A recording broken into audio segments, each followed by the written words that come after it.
Salut à tous et bienvenue dans cette 5e vidéo de J'ai lu pour vous. Aujourd'hui, on va parler d'un classique de la sociologie américaine et même de la sociologie tout court. Il s'agit du livre d'Howard Baker, Outsider. Alors, quelques mots rapidement sur l'auteur. Howard Baker, né en 1928 à Chicago, aujourd'hui il est considéré comme l'un des principaux représentants de cette école de pensée en sociologie que l'on appelle l'école de Chicago ou encore l'interactionnisme symbolique. Baker, c'est à l'origine un pianiste de jazz.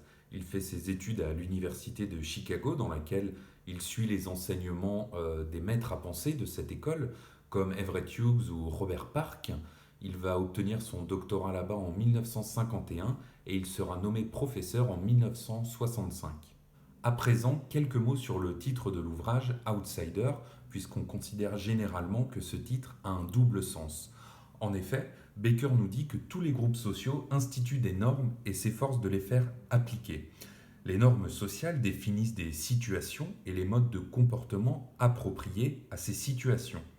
Certaines actions sont prescrites, ce qui est bien, d'autres sont interdites, ce qui est mal.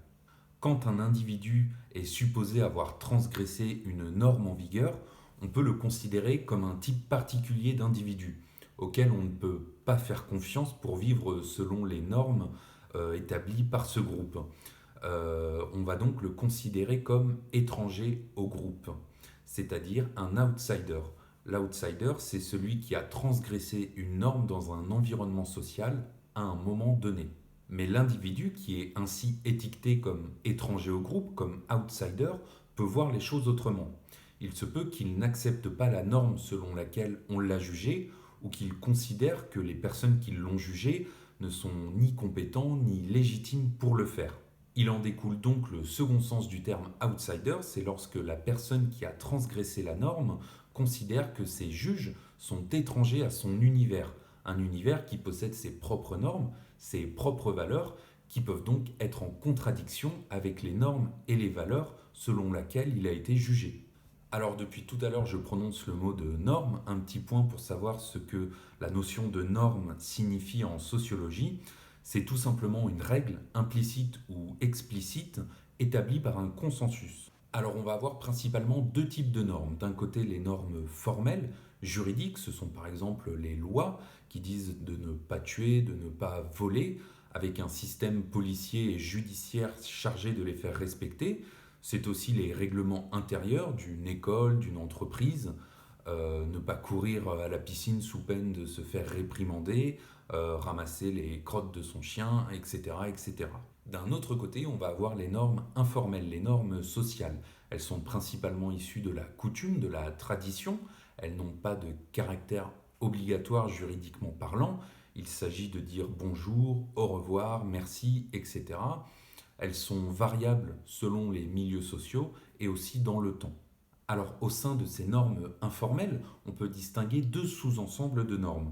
D'un côté, les normes incorporées, c'est-à-dire les normes qu'on considère comme étant naturelles, comme allant de soi. On peut prendre l'exemple de l'hygiène.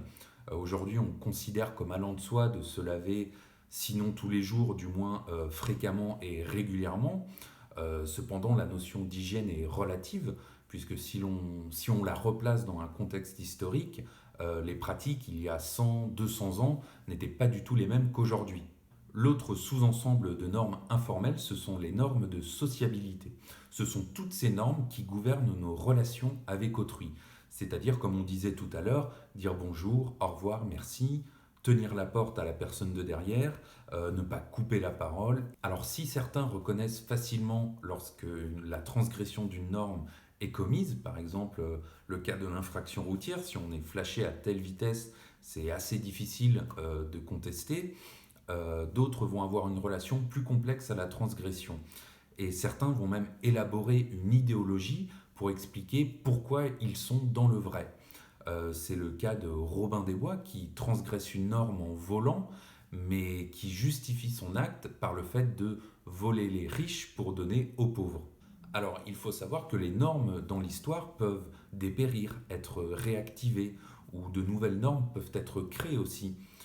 C'est typiquement le cas du droit à l'avortement aux États-Unis, qui était reconnu de manière assez générale, et on voit de plus en plus des lois dans certains États qui reviennent sur ce droit. Un autre exemple de l'évolution d'une norme dans l'histoire, c'est le cas de l'homosexualité, qui a longtemps été punie dans de nombreux pays. Et en tout cas, dans nos sociétés occidentales, on a un mouvement général d'acceptation et de reconnaissance de l'homosexualité. Ça s'exprime à la fois par la création de normes formelles, c'est-à-dire de lois, comme la reconnaissance du mariage homosexuel ou encore la sanction du discours homophobe, et à la fois de normes informelles, c'est-à-dire un discours homophobe qui est de plus en plus mal vu. Attention, les discours homophobes existent encore dans certains milieux et les agressions d'homosexuels se poursuivent encore, mais de manière générale, on a un mouvement petit à petit d'acceptation de quelque chose qui était auparavant sanctionné par la loi. Alors je crois que vous l'avez compris, Baker dans son ouvrage Outsider s'intéresse au processus de la transgression de la norme. Il va adopter une approche originale puisqu'il va s'inspirer de la sociologie du travail et utiliser la notion de carrière. Dans son ouvrage, Baker nous parle donc de carrière déviante qui, selon lui, comporte 3 étapes. La première étape de cette carrière déviante, c'est la transgression, qui peut être intentionnelle ou non, c'est-à-dire un acte non conforme à un système particulier de normes. Pour Baker, le respect d'une norme s'assimile à la notion d'engagement. Il considère qu'au cours de sa vie, l'individu, entre guillemets, normal, va se retrouver de plus en plus impliqué dans les institutions et les conduites conventionnelles. Il estime que pour le bien de sa vie en société, il doit respecter une certaine ligne de conduite. Et en transgressant une norme, l'individu va se désengager de cette sphère conventionnelle pour s'engager dans une autre sphère, celle de la déviance. La deuxième étape de cette carrière déviante, très importante, c'est être reconnu par autrui comme étant déviant. Il faut savoir que, alors que de nombreux chercheurs étudiaient les populations déviantes en les considérant comme telles, c'est-à-dire en ne remettant pas en cause les normes et les valeurs qui les ont étiquetés comme étant déviants, Baker va lui s'intéresser au processus de reconnaissance de la déviance. C'est-à-dire que pour Baker, un acte n'a pas de nature déviante en soi. C'est l'interaction, c'est-à-dire la reconnaissance par les autres de cet acte comme étant déviant, qui va ensuite placer une étiquette sur le transgresseur, qui va être alors considéré comme déviant. En fait, un acte ne devient déviant pour Baker que lorsqu'un groupe le juge en appliquant ses propres normes et valeurs. La déviance est donc le fruit d'une interaction, d'un processus entre d'un côté un groupe social et de l'autre côté un individu qui, aux yeux de ce groupe, a transgressé une norme. La troisième étape de la carrière déviante, c'est l'entrée dans un groupe déviant organisé. C'est-à-dire que l'entrée dans un groupe déviant organisé va fortement influencer la perception que l'on a de soi-même et de sa pratique. C'est-à-dire que si l'on consomme de la drogue et que la plupart de son cercle d'amis fait de même, on va être moins à même de remettre en cause sa pratique. C'est un sentiment d'appartenance commune à un groupe déviant qui va même engendrer ce que l'on appelle des sous-cultures déviantes. Des sous-cultures qui possèdent leurs propres valeurs, leurs propres codes vestimentaires, musicaux, etc. Et ça va réellement participer à la construction d'une nouvelle identité déviante. C'est l'exemple du fumeur qui va avoir des dreads et écouter du Bob Marley. C'est très caricatural, mais c'est pour bien comprendre l'idée. Alors, il y a plusieurs conséquences à l'entrée dans un groupe déviant organisé. La première, c'est qu'un groupe déviant va être plus à même de rationaliser sa position de déviant qu'un simple individu. Le groupe va plus facilement se donner des justifications qui vont servir à neutraliser les restes de comportements conformistes et inciter l'individu à maintenir sa ligne de conduite. On va donc avoir une déviance plus réfléchie, plus structurée et plus cohérente. Ensuite, dans un groupe déviant organisé, on apprend à mener sa conduite déviante avec un minimum d'ennui. C'est-à-dire que les difficultés à se soustraire aux normes ont déjà été vécues par d'autres et des solutions ont été trouvées. On a donc en quelque sorte une optimisation de l'activité déviante avec un maximum de bénéfices pour un minimum de risques. En résumé, l'entrée dans un groupe déviant renforce la déviance. La personne apprend comment éviter les difficultés et acquiert un système de justification qui le conforte à poursuivre dans sa déviance. Baker, pour illustrer son concept de carrière déviante, va utiliser un exemple et va se poser la question de savoir comment devient-on fumeur de marijuana. Pour lui, la carrière du fumeur de marijuana comporte aussi 3 étapes. La première étape de la carrière de fumeur de marijuana, c'est l'apprentissage de la technique, c'est-à-dire comment rouler correctement, comment effriter correctement, comment fumer correctement, ne pas crapoter, etc., etc. Et maintenant, je vais vous montrer comment rouler un gros joint, un big joint. La deuxième étape, c'est l'apprentissage de la perception des effets. Et ça suppose 2 éléments. D'une part, la présence des symptômes liés à la consommation de marijuana, et d'autre part, c'est l'identification, la reconnaissance de ces symptômes et de leur relation avec le fait de fumer. Et là, le rôle des pairs PAIRS peut être important puisqu'ils peuvent aider le fumeur inexpérimenté à mieux reconnaître la présence de ces symptômes, ce qui fait que le fumeur, la prochaine fois, sera plus réceptif à ces effets et sera donc foncé plus rapidement. La troisième étape de cette carrière du fumeur de marijuana, c'est l'apprentissage du goût pour les effets.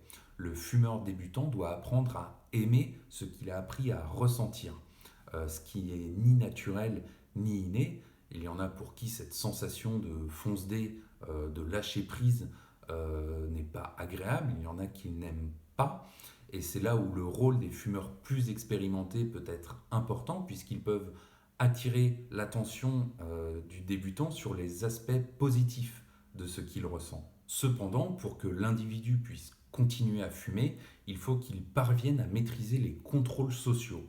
Les contrôles sociaux, c'est l'ensemble des choses qui font apparaître sa conduite comme irresponsable, imprudente, etc. Pour que l'individu continue à fumer, il faut donc qu'il y ait une défaillance de ces contrôles sociaux. Ici en France, par exemple, la loi est une forme de contrôle social puisqu'elle interdit non seulement la consommation, mais aussi la vente de drogue.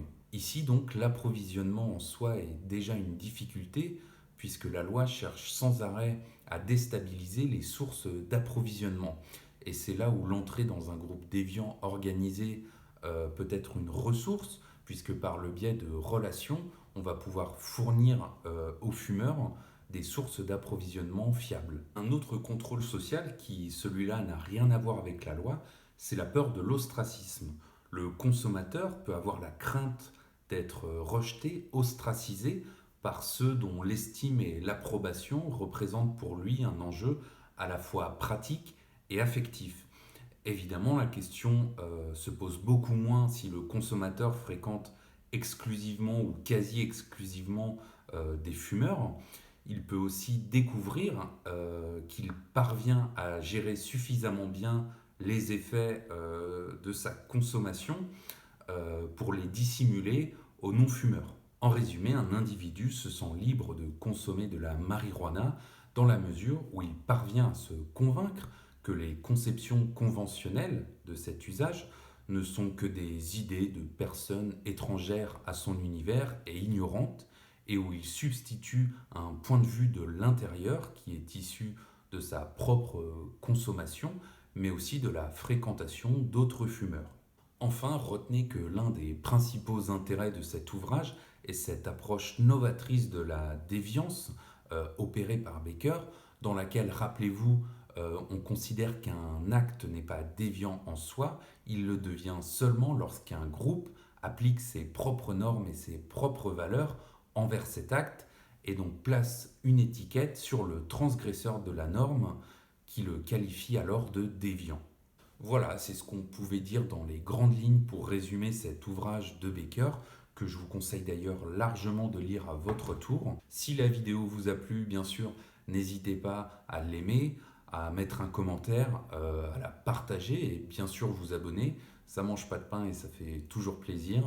Et quant à moi, je vous dis à très vite dans une prochaine vidéo.